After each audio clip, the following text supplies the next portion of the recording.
Qu'est-ce qu'ils sont beaux en costume, masha'Allah. Mouah.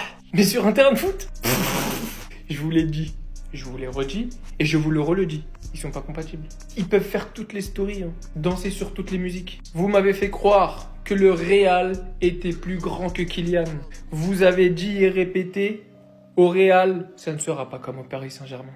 Résultat des courses, Gonzalo Garcia, numéro 9, profil de 9, caractéristique de 9, qui n'est pas du tout un ailier, qui a fait une putain de Coupe du Monde des clubs. Bah il a joué attaquant droit ce soir. Pourquoi il a joué attaquant droit?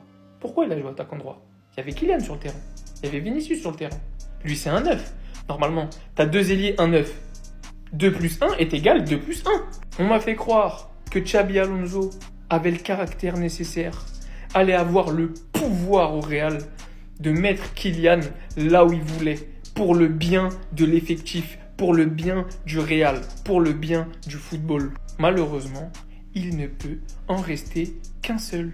Vinicius ou Kylian, prenez celui que vous préférez, je m'en fous. Pour moi, ces deux joueurs, c'est des monstres quand ils sont à leur top, mais ils peuvent juste pas jouer ensemble. Et c'était logique mathématique. Bien évidemment, Florentino Pérez voulait faire le coup, tu ramènes l'un des meilleurs joueurs du monde, si ce n'est le meilleur joueur du monde à l'époque, gratuitement libre de tout contrat. Mais t'avais déjà le meilleur joueur du monde à ce poste-là qui venait de te ramener une Ligue des Champions et qui passe à ça d'un ballon d'or.